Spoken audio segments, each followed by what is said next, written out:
ਸਤਿ ਸ਼੍ਰੀ ਅਕਾਲ ਜੀ ਸਾਰਿਆਂ ਨੂੰ। ਸਵਾਗਤ ਹੈ ਤੁਹਾਡਾ ਤੁਹਾਡੇ ਆਪਣੇ YouTube ਚੈਨਲ IQ ਐਜੂਕੇਸ਼ਨ ਤੇ। ਤਾਂ ਅੱਜ ਦਾ ਆਪਣਾ ਜਿਹੜਾ ਟੌਪਿਕ ਹੈ ਉਹ ਰਾਜ ਸਭਾ। ਤਾਂ ਰਾਜ ਸਭਾ ਬਾਰੇ ਪੜ੍ਹਨ ਤੋਂ ਪਹਿਲਾਂ ਸਾਨੂੰ ਇਹ ਪਤਾ ਹੋਣਾ ਚਾਹੀਦਾ ਰਾਜ ਸਭਾ ਦਾ ਕਨਸੈਪਟ ਹੈ ਕਿ ਇਹ ਆਇਆ ਕਿੱਥੋਂ ਹੈ। ਪਰ ਆਪਾਂ ਇਹ ਪਿਛਲੀ ਵੀਡੀਓ ਦੇ ਵਿੱਚ ਹੀ ਕਰ ਲਿਆ ਸੀ ਵੀ ਜਿਹੜੀ ਸਾਡੀ ਸੰਸਦ ਹੈ, ਸਾਡਾ ਲੈਜਿਸਲੇਚਰ ਸਿਸਟਮ ਹੈ, ਉਹਦੇ ਕੀ ਨੇਗੇ 3 ਅੰਗ ਨੇ। ਲੈਜਿਸਲੇਚਰ ਦੇ 3 ਅੰਗ ਕਿਹੜੇ ਨੇਗੇ? ਲੋਕ ਸਭਾ, ਰਾਜ ਸਭਾ ਤੇ ਪ੍ਰੈਜ਼ੀਡੈਂਟ। ਤਾਂ ਜਦੋਂ ਅਸੀਂ ਇਹਨਾਂ ਬਾਰੇ ਕਰ ਚੁੱਕੇ ਹਾਂ, ਸਮਝ ਚੁੱਕੇ ਹਾਂ, ਤਾਂ ਇਹ ਸਭ ਤੋਂ ਪਹਿਲਾਂ ਅਸੀਂ ਕੀਤਾ ਸੀ ਲੋਕ ਸਭਾ। ਲੋਕ ਸਭਾ ਦਾ ਆਰਟੀਕਲ ਕੀ ਹੈ 81 ਹੈ, ਇਹਨੂੰ ਹੇਠਲਾ ਸਦਨ ਕਹਿੰਦੇ ਆ। ਇਹਦੀ ਚੋਣ ਕੀ ਪ੍ਰਤੱਖ ਰੂਪ ਦੇ ਵਿੱਚ ਹੁੰਦੀ ਹੈ। ਉਹ ਸਾਰੀਆਂ ਚੀਜ਼ਾਂ ਕੀਤੀਆਂ ਨੇ। ਤਾਂ ਹੁਣ ਅਸੀਂ ਅੱਜ ਉਸੇ ਤਰੀਕੇ ਨਾਲ ਰਾਜ ਸਭਾ ਨੂੰ ਕਰਾਂਗੇ ਵੀ ਰਾਜ ਸਭਾ ਕੀ ਹੈ, ਰਾਜ ਸਭਾ ਦਾ ਆਰਟੀਕਲ ਕਿਹੜਾ, ਇਹ ਸੰਵਿਧਾਨ ਦੇ ਕਿਹੜੇ ਪਾਰਟ ਦੇ ਵਿੱਚ ਆਉਂਦੀ ਹੈ, ਇਹਨੂੰ ਕਿਹੜੇ ਨਾਵਾਂ ਨਾਲ ਜਾਣਿਆ ਜਾਂਦਾ, ਇਹਦੀਆਂ ਸ਼ਕਤੀਆਂ ਕੀ ਨੇ। ਤਾਂ ਸਭ ਤੋਂ ਪਹਿਲਾਂ ਰਾਜ ਸਭਾ ਦਾ ਆਰਟੀਕਲ। ਤਾਂ ਰਾਜ ਸਭਾ ਦਾ ਆਰਟੀਕਲ ਹੈਗਾ 80। ਸਾਡੇ ਸੰਵਿਧਾਨ ਦਾ ਜਿਹੜਾ 80 ਆਰਟੀਕਲ ਹੈ ਉਹ ਰਾਜਾਂ ਦੀ ਇੱਕ ਕੌਂਸਲ ਦੀ ਵਿਵਸਥਾ ਕਰਦਾ ਹੈਗਾ, ਉਹਨੂੰ ਅਸੀਂ ਰਾਜ ਸਭਾ ਕਹਿੰਦੇ ਹਾਂ। ਇਸ ਤੋਂ ਬਾਅਦ ਹੈ ਸਾਡਾ ਜਿਹੜਾ ਕੌਨਸਟੀਟਿਊਸ਼ਨ ਆ ਉਹਦੇ 5th ਪਾਰਟ ਦੇ ਵਿੱਚ ਜਿਹੜਾ ਸੰਘ ਰਾਜ ਨਾਲ ਸੰਬੰਧਿਤ ਪਾਰਟ ਹੈ, ਤਾਂ ਉਹਦੇ ਵਿੱਚ ਕੀ ਹੈ ਰਾਜ ਸਭਾ ਸ਼ਾਮਿਲ ਕੀਤਾ ਗਿਆ। ਰਾਜ ਸਭਾ ਉਹਦਾ ਇੱਕ ਹਿੱਸਾ ਹੈ ਅਤੇ ਉਹਦੇ ਵਿੱਚ ਰਾਜ ਸਭਾ ਨੂੰ ਲੈ ਕੇ ਪਾਵਰਸ ਉਹਦੀਆਂ ਡਿਫਾਈਨ ਕੀਤੀਆਂ ਗਈਆਂ। ਰਾਜ ਸਭਾ ਦਾ ਪਦੇਨਪਤੀ ਕੌਣ ਹੋਊਗਾ, ਇਹ ਸਾਰਾ ਕੁਛ ਸਾਨੂੰ 5th ਪਾਰਟ ਤੋਂ ਪਤਾ ਲੱਗਦਾ। ਉਸ ਤੋਂ ਬਾਅਦ ਹੁਣ ਗੱਲ ਕਰਦੇ ਹਾਂ ਅਸੀਂ ਨਾਮ ਦੀ। ਤਾਂ ਰਾਜ ਸਭਾ ਨੂੰ ਜਿਵੇਂ ਜ਼ਾਹਿਰ ਸਿੱਧੀ ਜੀ ਗੱਲ ਹੈ ਵੀ ਜਿਵੇਂ ਲੋਕ ਸਭਾ ਨੂੰ ਆਪਾਂ ਹੇਠਲਾ ਸਦਨ ਕਹਿੰਦੇ ਹਾਂ, ਤਾਂ ਰਾਜ ਸਭਾ ਨੂੰ ਅਸੀਂ ਕੀ ਕਹਿੰਦੇ ਹਾਂ? ਉੱਪਰਲਾ ਸਦਨ ਕਹਿੰਦੇ ਆਂਗੇ, ਅੱਪਰ ਹਾਊਸ ਕਹਿੰਦੇ ਹਾਂ। ਉਸ ਤੋਂ ਇਲਾਵਾ ਅੱਪਰ ਹਾਊਸ ਇਸ ਲਈ ਵੀ ਕਿਹਾ ਜਾਂਦਾ ਕਿਉਂਕਿ ਇਹ ਵੱਡਿਆਂ ਦਾ ਸਦਨ ਹੁੰਦਾ ਹੈਗਾ। ਇਹਦੇ ਵਿੱਚ ਜਿਹੜੀ ਲੋਕ ਸਭਾ ਦੀ ਉਮਰ ਹੈ ਜਿਵੇਂ ਘੱਟੋ ਘੱਟ 25 ਸਾਲ ਹੋਣੀ ਚਾਹੀਦੀ ਮੈਂਬਰ ਬਣਨ ਦੇ ਲਈ, ਅਤੇ ਇਹਨਾਂ ਦੀ ਜਿਹੜੀ ਉਮਰ ਹੈਗੀ ਉਹ 30 ਸਾਲ ਹੋਣੀ ਚਾਹੀਦੀ ਹੈ। ਇਸ ਕਰਕੇ ਵੀ ਇਹਨਾਂ ਨੂੰ ਅੱਪਰ ਹਾਊਸ ਕਹਿੰਦੇ ਆ। ਉਸ ਤੋਂ ਬਾਅਦ ਆਉਂਦਾ ਪਰਮਾਨੈਂਟ ਹਾਊਸ। ਜਿਵੇਂ ਕਿ ਅਸੀਂ ਲੋਕ ਸਭਾ ਨੂੰ ਦੇਖਿਆ ਸੀ ਵੀ ਉਹਨੂੰ ਭੰਗ ਕੀਤਾ ਜਾ ਸਕਦਾ ਹੈਗਾ, ਠੀਕ ਹੈ। 6 ਮਹੀਨੇ 'ਚ ਭੰਗ ਕਰ ਸਕਦੇ ਹਾਂ ਉਹਨੂੰ, 5 ਸਾਲ ਤੋਂ ਪਹਿਲਾਂ ਭੰਗ ਕਰ ਸਕਦੇ ਹਾਂ ਜਾਂ ਉਹਦਾ ਕਾਰਜਕਾਲ ਵਧਾ ਸਕਦੇ ਹਾਂ। ਤਾਂ ਉਹ ਟੈਂਪਰੇਰੀ ਸੀਗਾ। ਪਰ ਜਿਹੜਾ ਰਾਜ ਸਭਾ ਇਹਨੂੰ ਕਦੇ ਵੀ ਭੰਗ ਨਹੀਂ ਕੀਤਾ ਜਾ ਸਕਦਾ। ਸਾਡੇ ਸੰਵਿਧਾਨ 'ਚ ਇਹੋ ਜਿਹੀ ਸੁਵਿਧਾ ਹੀ ਨਹੀਂ ਵੀ ਰਾਜ ਸਭਾ ਨੂੰ ਭੰਗ ਕੀਤਾ ਜਾ ਸਕੇ। ਇਸ ਕਰਕੇ ਅਸੀਂ ਇਹਨੂੰ ਪਰਮਾਨੈਂਟ ਹਾਊਸ ਕਹਿੰਦੇ ਹਾਂ। ਅੱਗੇ ਆਉਂਦਾ ਐਲਡਰਜ਼ ਹਾਊਸ। ਹੁਣ ਐਲਡਰਜ਼ ਹਾਊਸ ਕਿਉਂ ਕਹਿੰਦੇ ਆ? ਉਹ ਆਪਾਂ ਪਹਿਲਾਂ ਕਰ ਹੀ ਚੁੱਕੇ ਹਾਂ ਵੀ ਜਿਹੜੀ ਲੋਕ ਸਭਾ ਉਹਦੇ ਵਿੱਚ ਏਜ ਹੈ ਜਿਹੜੀ ਉਹ 25 ਸਾਲ ਹੁੰਦੀ ਹੈ, ਅਤੇ ਇਹਦੇ ਵਿੱਚ ਏਜ ਹੈ ਜਿਹੜੀ ਉਹ ਜ਼ਿਆਦਾ ਹੁੰਦੀ ਹੈ, 30 ਸਾਲ ਹੁੰਦੀ ਹੈ। ਇਸ ਕਰਕੇ ਇਹਨੂੰ ਅਸੀਂ ਐਲਡਰਜ਼ ਹਾਊਸ ਬੋਲਦੇ ਹਾਂ, ਵੱਡਿਆਂ ਦਾ ਸਦਨ ਕਹਿ ਸਕਦੇ ਹਾਂ। ਉਸ ਤੋਂ ਇਲਾਵਾ council of state. Council of state ਕਿਉਂ ਕਹਿੰਦੇ ਆ? ਕਿਉਂਕਿ ਜਿਹੜੀਆਂ ਸਾਡੇ ਰਾਜਾਂ ਦੀਆਂ ਵਿਧਾਨ ਸਭਾਵਾਂ ਨੇ,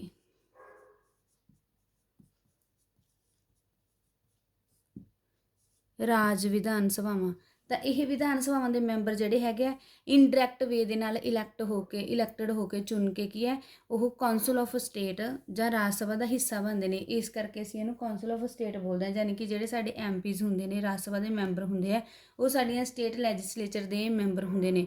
ਉਹਨਾਂ ਨੂੰ ਹੀ ਉੱਥੋਂ ਚੁਣ ਕੇ ਅਪ੍ਰਤੱਖ ਰੂਪ ਦੇ ਵਿੱਚ ਇੱਥੇ ਭੇਜਿਆ ਜਾਂਦਾ। ਅਪ੍ਰਤੱਖ ਭਾਵ ਕਿ ਲੋਕ ਨਹੀਂ ਇਹਨੂੰ ਚੁਣਦੇ ਹੈਗੇ, ਇਹ ਸਰਕਾਰ ਦੁਆਰਾ ਜਿਹੜੇ ਹੈਗੇ ਆ ਚੁਣ ਕੇ ਸੁਜੈਸਟ ਕਰਕੇ ਜਿਹੜੇ ਹੈਗੇ ਭੇਜੇ ਜਾਂਦੇ ਨੇ ਵੀ ਕਿਹੜੇ ਮੈਂਬਰਸ ਆ ਜਿਹੜੇ ਉਹ ਰਾਜ ਨੂੰ ਜਿਹੜਾ ਹੈਗਾ ਅੱਗੇ ਜਾ ਕੇ ਪ੍ਰੈਜ਼ੈਂਟ ਕਰਨਗੇ, ਰਾਜ ਨੂੰ ਡਿਫੈਂਡ ਕਰਨਗੇ, ਰਾਜ ਦੇ ਹੱਕ ਦੀ ਗੱਲ ਕਰਨਗੇ, ਤਾਂ ਉਹਨਾਂ ਨੂੰ ਅੱਗੇ ਭੇਜਿਆ ਜਾਂਦਾ।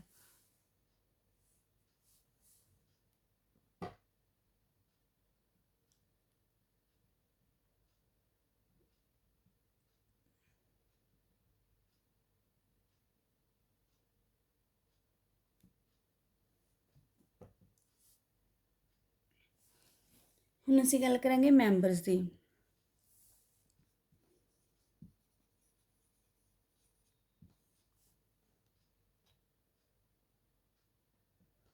ਜਿਹੜੀ ਸਾਡੀ ਰਾਜ ਸਭਾ ਉਹਦੇ ਜਿਹੜੇ ਮੈਂਬਰਸ ਨੇਗੇ ਉਹ ਸਾਡੀਆਂ ਰਾਜਾਂ ਦੀਆਂ ਵਿਧਾਨ ਸਭਾਵਾਂ ਤੋਂ ਚੁਣੇ ਜਾਂਦੇ ਨੇ। ਤਾਂ ਅਸੀਂ ਇਹ ਕਹਿ ਸਕਦੇ ਹਾਂ ਵੀ ਜਿੱਥੋਂ ਦੀ ਜਿਹੜੀ ਹੈਗੀ ਜਨਸੰਖਿਆ ਜਿਹੜੀ ਸਟੇਟ ਦੀ ਜ਼ਿਆਦਾ ਹੋਊਗੀ ਤਾਂ ਉੱਥੋਂ ਜ਼ਿਆਦਾ ਮੈਂਬਰ ਲਏ ਜਾਣਗੇ, ਜਿੱਥੋਂ ਦੀ ਜਨਸੰਖਿਆ ਘੱਟ ਹੋਊਗੀ ਤਾਂ ਉੱਥੋਂ ਘੱਟ ਮੈਂਬਰ ਹੈ ਜਿਹੜੇ ਉਹ ਲਏ ਜਾਣਗੇ।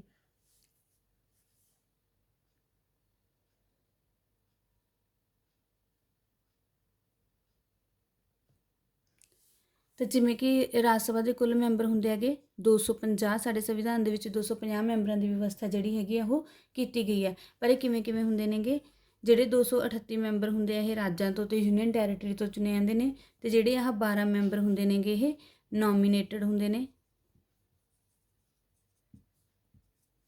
ਇਹਨਾਂ ਨੂੰ ਨਾਮਜ਼ਦ ਕੌਣ ਕਰਦਾ? ਰਾਸ਼ਟਰਪਤੀ ਕਰਦਾ। ਅਤੇ ਜਿਹੜੇ ਆ 238 ਮੈਂਬਰ ਹੈ ਇਹ ਇਨਡਾਇਰੈਕਟਲੀ ਜਿਹੜੇ ਹੈਗੇ ਆ ਆਪਦੀ ਸਟੇਟ ਅਤੇ ਆਪਦੀ ਯੂਨੀਅਨ ਟੈਰੀਟਰੀ ਨੂੰ ਕੀ ਕਰਦੇ ਨੇਗੇ? ਰਿਪਰੈਜ਼ੈਂਟ ਕਰਦੇ ਨੇ।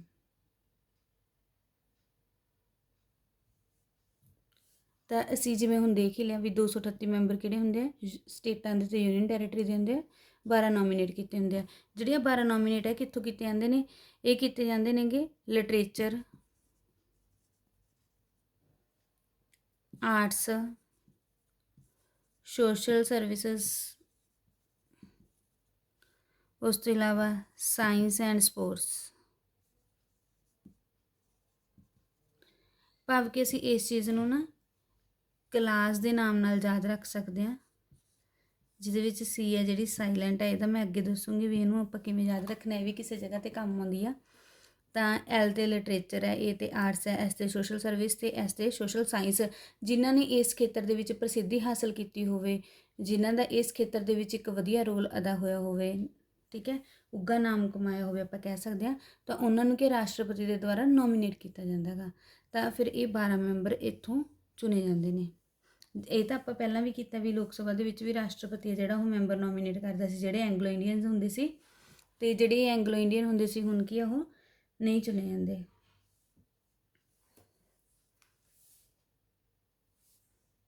ਹੁਣ ਜਿਵੇਂ ਕਈ ਵਾਰ ਤੁਹਾਨੂੰ ਇਹ ਪੁੱਛ ਲਿਆ ਜਾਂਦਾ ਵੀ ਜਿਹੜੀ ਸਾਡੀ ਰਾਜ ਸਭਾ ਉਹਦੇ ਵਿੱਚ ਟੋਟਲ ਚੁਣੇ ਹੋਏ ਮੈਂਬਰ ਕਿੰਨੇ ਆ, ਤਾਂ ਜਿਹੜੇ ਚੁਣੇ ਹੋਏ ਮੈਂਬਰ ਹੁੰਦੇ ਆ ਉਹ ਆਹ ਵਾਲੇ ਹੁੰਦੇ ਆ, ਠੀਕ ਹੈ, 238 ਮੈਂਬਰ ਜਿਨ੍ਹਾਂ ਨੂੰ ਚੁਣ ਕੇ ਭੇਜਿਆ ਜਾਂਦਾ ਹੈਗਾ, ਠੀਕ ਹੈ। ਤਾਂ ਇਹ ਕਈ ਵਾਰ ਆਪਾਂ ਕੀ ਲਾ ਦਿੰਦੇ ਹਾਂ, ਆਪਾਂ 250 'ਤੇ ਹੀ ਟਿਕ ਲਾਏ ਆਉਣੇ ਹੈਗੇ, ਤਾਂ ਚੁਣੇ ਹੋਏ ਦਾ ਫਰਕ ਹੈ। ਆਹ 12 ਜਿਹੜੇ ਹੈਗੇ ਇਹ ਨੋਮੀਨੇਟ ਕੀਤੇ ਹੁੰਦੇ ਨੇ। ਅਤੇ ਹੁਣ ਜਿਹੜੇ ਇਹ 250 ਮੈਂਬਰ ਹੈ ਇਹ ਕਿਸ ਜਨਗਣਨਾ ਦੇ ਕਿਹੜੀ ਸੈਂਸਸ ਦੇ ਆਧਾਰ 'ਤੇ ਜਿਹੜੇ ਹੈਗੇ ਨਿਯੁਕਤ ਕੀਤੇ ਗਏ ਨੇ, ਤਾਂ ਇਹ 1971 ਦੀ ਸੈਂਸਸ ਦੇ ਆਧਾਰ 'ਤੇ ਨਿਸ਼ਚਿਤ ਕੀਤੀ ਗਈ ਹੈ ਇਹਨਾਂ ਦੀ ਗਿਣਤੀ, ਵੀ 2026 ਤੱਕ ਇਹ ਗਿਣਤੀ ਇਸੇ ਤਰੀਕੇ ਨਾਲ ਰਹੂਗੀ। ਪਰ ਜਿਹੜੀ ਆਹ 2026 ਆ, ਤਾਂ ਇਹ ਤਰੀਕ ਹੈ ਜਿਹੜੀ ਕਦੋਂ ਨਿਸ਼ਚਿਤ ਕੀਤੀ ਗਈ ਸੀ, ਇਹ ਸਾਡੀ 84ਵੀਂ ਸੋਧ 2001 ਦੇ ਵਿੱਚ ਨਿਸ਼ਚਿਤ ਕੀਤੀ ਗਈ ਸੀ ਵੀ 2026 ਤੱਕ ਰਾਜ ਸਭਾ ਦੀਆਂ ਸੀਟਾਂ 250 ਰਹਿਣਗੀਆਂ, ਇਹ ਘਟਣਗੀਆਂ ਨਹੀਂ। ਹੁਣ ਕਈ ਵਾਰ ਪੁੱਛ ਲਿਆ ਜਾਂਦਾ ਵੀ ਵਰਤਮਾਨ ਜਿਹੜੀ ਹੈਗੀ ਰਾਜ ਸਭਾ ਉਹਦੇ ਕੁੱਲ ਕਿੰਨੇ ਮੈਂਬਰ ਹੈ, ਤਾਂ ਉਹਦੇ 245 ਮੈਂਬਰ ਹੈ। ਇਹਦੇ ਵਿੱਚੋਂ 233 ਹੈ ਜਿਹੜੇ ਉਹ ਰਾਜਾਂ ਦੇ ਹੈ ਅਤੇ ਯੂਨੀਅਨ ਟੈਰੀਟਰੀ ਦੇ 12 ਜਿਹੜੇ ਹੈਗੇ ਉਹ ਨਾਮਜ਼ਦ ਹੈ। ਜਿਹੜੇ ਆਹ 233 ਇਹਨਾਂ ਦੇ ਵਿੱਚੋਂ 229 ਰਾਜ ਦੇ ਹੈ ਅਤੇ ਜਿਹੜੇ 4 ਹੈ ਇਹ ਯੂਟੀਜ਼ ਦੇ ਨੇ।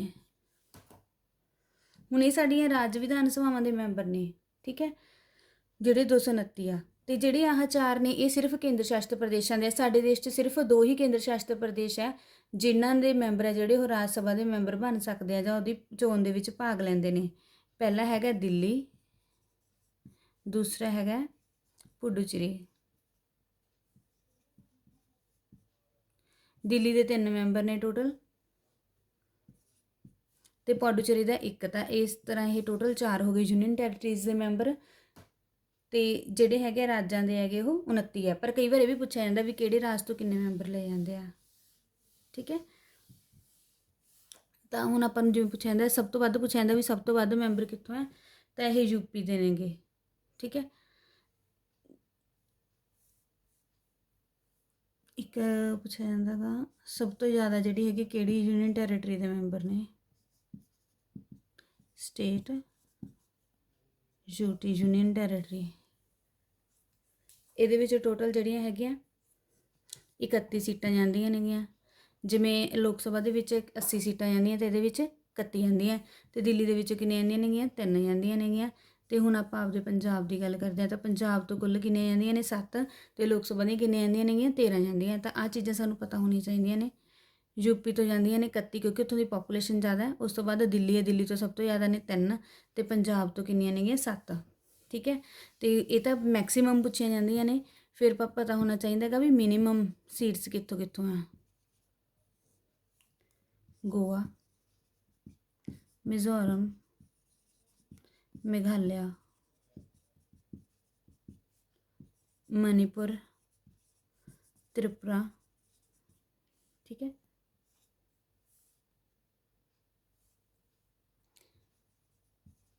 ਅਰੁਣਾਚਲ ਪ੍ਰਦੇਸ਼, ਸਿੱਕਮ, ਨਾਗਾਲੈਂਡ, ਠੀਕ ਹੈ। ਤਾਂ ਇਹ ਟੋਟਲ 8 ਸਟੇਟ ਹੈ। ਇਹਨਾਂ ਦੇ ਵਿੱਚੋਂ ਸਿਰਫ ਅਤੇ ਸਿਰਫ ਰਾਜ ਸਭਾ ਦੀ 1 ਸੀਟ ਆ, ਠੀਕ ਹੈ। ਇਸ ਚੀਜ਼ ਧਿਆਨ 'ਚ ਰੱਖਣੀ ਹੈ, ਸਿਰਫ 1 ਸੀਟ ਹੈ, ਸਾਰਿਆਂ ਦੇ ਵਿੱਚੋਂ 1 ਸੀਟ ਹੈ, 1 ਮੈਂਬਰ ਇਲੈਕਟ ਕੀਤਾ ਜਾਂਦਾ ਰਾਜ ਸਭਾ ਦੇ ਲਈ, ਠੀਕ ਹੈ। ਤਾਂ ਇਹ ਚੀਜ਼ ਧਿਆਨ 'ਚ ਰੱਖਣੀ ਹੈ। ਤਾਂ ਜਿਹੜੀਆਂ 8 ਸਟੇਟ ਹੈ ਜਿਨ੍ਹਾਂ ਦੇ ਵਿੱਚ ਰਾਜ ਸਭਾ ਦੇ ਮੈਂਬਰਾਂ ਦੀ ਸੰਖਿਆ ਜਿਹੜੀ ਉਹ ਘੱਟ ਹੈਗੀ। ਗੋਆ, ਮਿਜ਼ੋਰਮ, ਮੇਘਾਲਿਆ, ਮਨੀਪੁਰ, ਤ੍ਰਿਪੁਰਾ, ਅਰੁਣਾਚਲ ਪ੍ਰਦੇਸ਼, ਸਿੱਕਮ ਅਤੇ ਨਾਗਾਲੈਂਡ। ਤਾਂ ਇਹ ਟੋਟਲ 8 ਸਟੇਟ ਹੈਗੀਆਂ ਜਿਨ੍ਹਾਂ ਦੇ ਵਿੱਚੋਂ ਜਿਹੜੀ ਹੈਗੀ ਆ ਇੱਕ ਸੀਟ ਹੈ ਜਿਹੜੀ ਉਹ ਚੁਣੀ ਜਾਂਦੀ ਆ।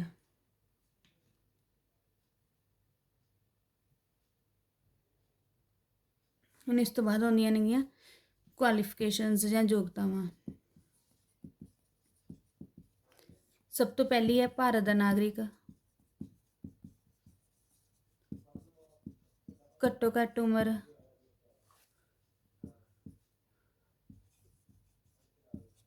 30 ਸਾਲ,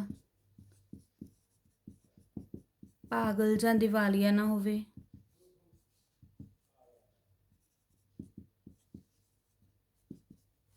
ਕਿਸੇ ਲਾਭਕਾਰੀ ਅਹੁਦੇ 'ਤੇ ਨਾ ਹੋਵੇ।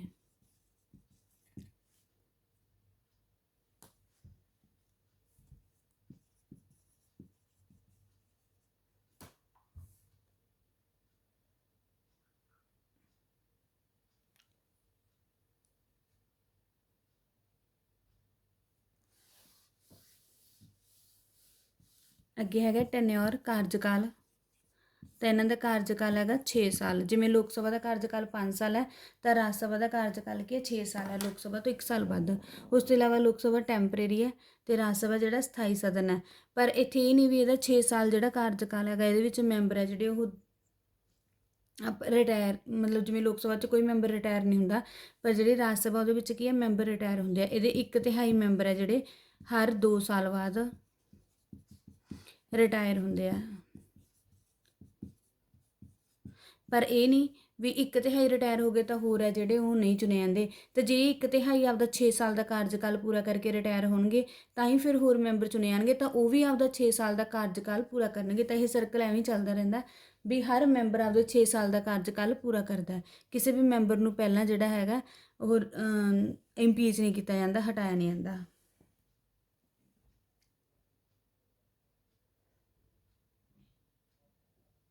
ਅਤੇ ਨੋਰਮਲੀ ਆਪਾਂ ਕਹਿ ਸਕਦੇ ਹਾਂ ਵੀ 111 ਮੈਂਬਰ ਹੈ ਜਿਹੜੇ ਉਹ ਹਰ 2 ਸਾਲ ਬਾਅਦ ਰਿਟਾਇਰ ਹੁੰਦੇ ਆ।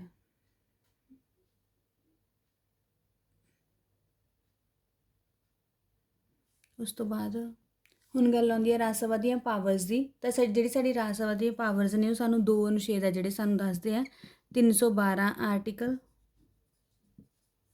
ਅਤੇ ਆਰਟੀਕਲ 249। ਠੀਕ ਹੈ, ਤਾਂ ਸਭ ਤੋਂ ਪਹਿਲਾਂ ਜਿਹੜਾ ਹੈਗਾ 312 ਆਰਟੀਕਲ ਹੈ, ਉਹਦੇ ਜਿੰਨੀਆਂ ਵੀ ਸਾਡੀਆਂ ਆਲ ਇੰਡੀਆ ਸਰਵਿਸਿਜ਼ ਨੇ ਇਹਨਾਂ ਦੇ ਰਿਲੇਟਡ ਜਿਹੜਾ ਵੀ ਬਿੱਲ ਹੈ ਉਹ ਕਿੱਥੇ ਪੇਸ਼ ਕੀਤਾ ਜਾਂਦਾ ਹੈਗਾ, ਉਹ ਰਾਜ ਸਭਾ 'ਚ 312 ਆਰਟੀਕਲ ਦੇ ਅਧੀਨ। ਠੀਕ ਹੈ, ਅਤੇ ਉਸ ਤੋਂ ਇਲਾਵਾ 249 ਜਿਹੜੀ ਵੀ ਸਾਡੀ ਰਾਜ ਸੂਚੀ ਹੈ, ਠੀਕ ਹੈ, ਸਟੇਟ ਆਪਾਂ ਕਹਿ ਸਕਦੇ ਹਾਂ ਲਿਸਟ ਹੈ, ਰਾਜ ਸੂਚੀ ਵਿੱਚ ਸ਼ਾਮਲ ਜਿਹੜੇ ਵਿਸ਼ੇ ਹੈ ਉਹਨਾਂ 'ਤੇ ਜਿਹੜਾ ਬਿੱਲ ਹੈਗਾ ਉਹ ਕੌਣ ਬਣਾਉਂਦਾ ਹੈਗਾ, ਰਾਜ ਸਭਾ ਬਣਾਉਂਦੀ ਹੈ। ਠੀਕ ਹੈ, ਆਪਾਂ ਨੂੰ ਇਹ ਤਾਂ ਪਤਾ ਵੀ ਰਾਜ ਸੂਚੀ ਦੇ ਵਿੱਚ ਜਿਹੜਾ ਬਿੱਲ ਹੈ ਉਹ ਕੌਣ ਬਣਾਉਂਦਾ, ਸੰਸਦ ਬਣਾਉਂਦਾ, ਪਰ ਸੰਸਦ ਦੇ ਵਿੱਚ ਕਿਹੜਾ ਸਦਨ ਬਣਾਉਂਦਾ, ਉਹ ਰਾਜ ਸਭਾ ਬਣਾਉਂਦਾ। ਅਤੇ ਰਾਜ ਸੂਚੀ ਦੇ ਵਿੱਚ ਜਿੰਨੇ ਵੀ ਵਿਸ਼ੇ ਹੋਣਗੇ ਉਹਨਾਂ ਸਾਰਿਆਂ 'ਤੇ ਬਿੱਲ ਕੌਣ ਬਣਾਊਗਾ, ਰਾਜ ਸਭਾ। ਕਿਹੜੇ ਆਰਟੀਕਲ ਦੇ ਅਧੀਨ, 249, 312 ਕਿਹਦੇ ਨਾਲ ਰਿਲੇਟਡ ਹੈ, ਆਲ ਇੰਡੀਆ ਸਰਵਿਸਿਜ਼ ਦੇ ਨਾਲ ਰਿਲੇਟਡ ਹੈ। ਹੁਣ ਗੱਲ ਆਉਂਦੀ ਆ ਵੀ ਰਾਜ ਸਭਾ ਦੀ ਪ੍ਰਧਾਨਗੀ ਕੌਣ ਕਰਦਾ ਹੈ। ਤਾਂ ਰਾਜ ਸਭਾ ਦੀ ਪ੍ਰਧਾਨਗੀ ਹੈ ਜਿਹੜਾ ਉਹ ਵਾਈਸ ਪ੍ਰੈਜ਼ੀਡੈਂਟ ਕਰਦਾ ਹੈ। ਜਿਹੜਾ ਵਾਈਸ ਪ੍ਰੈਜ਼ੀਡੈਂਟ ਹੈ ਉਹ ਰਾਜ ਸਭਾ ਦਾ ਕੀ ਹੈ, ਪਦੇਨਪਤੀ ਹੁੰਦਾ ਗਾ। ਉਹਨੂੰ ਰਾਜ ਸਭਾ ਦਾ ਚੇਅਰਮੈਨ ਹੋਣ ਦੇ ਰੂਪ 'ਚ ਤਨਖਾਹ ਮਿਲਦੀ ਹੈ, ਐਕਸ ਓਫੀਸ਼ੀਅਲ ਚੇਅਰਮੈਨ ਹੋਣ ਦੇ ਰੂਪ 'ਚ, ਨਾ ਕਿ ਰਾਸ਼ਟਰਪਤੀ ਉਪ ਰਾਸ਼ਟਰਪਤੀ ਦੇ ਅਹੁਦੇ ਦੇ ਤੌਰ 'ਤੇ ਤਨਖਾਹ ਮਿਲਦੀ ਹੈ। ਤਾਂ ਇਹਨੂੰ ਪ੍ਰਿਸਾਈਡ ਕਰਨਾ, ਇਹਨੂੰ ਬੁਲਾਉਣਾ, ਉਹ ਸਾਰਾ ਕੰਮ ਜਿਹੜਾ ਹੈਗਾ ਉਪ ਰਾਸ਼ਟਰਪਤੀ ਕਰਦਾ ਹੈਗਾ। ਇਸ ਤੋਂ ਇਲਾਵਾ ਇੱਕ ਮੋਸਟ ਇੰਪੋਰਟੈਂਟ ਪੁਆਇੰਟ ਹੈ, ਜਿਵੇਂ ਲੋਕ ਸਭਾ ਦੇ ਵਿੱਚ ਰਾਖਵਾਂਕਰਨ ਕੀਤਾ ਗਿਆ ਸੀਟਾਂ ਦਾ, ਪਰ ਇੱਥੇ ਜਿਹੜਾ ਹੈਗਾ ਕੋਈ ਵੀ ਰੈਜ਼ਰਵੇਸ਼ਨ ਨਹੀਂ ਹੈਗੀ। ਰਾਜ ਸਭਾ ਦੇ ਵਿੱਚ ਆਪਾਂ 0 ਰੈਜ਼ਰਵੇਸ਼ਨ ਦੇਖਦੇ ਹਾਂ, ਕਿਸੇ ਤਰ੍ਹਾਂ ਦੀ ਕੋਈ ਵੀ ਰੈਜ਼ਰਵੇਸ਼ਨ ਨਹੀਂ, ਨਾ SC ਦੇ ਲਈ ਅਤੇ ਨਾ ਹੀ ST ਦੇ ਲਈ ਹੈ। ਜਿਵੇਂ ਕਿ ਲੋਕ ਸਭਾ ਦੇ ਵਿੱਚ ਕੁੱਲ 131 ਸੀਟਾਂ ਜਿਹੜੀਆਂ ਹੈਗੀਆਂ ਉਹ ਰਾਖਵੀਆਂ ਰੱਖੀਆਂ ਗਈਆਂ।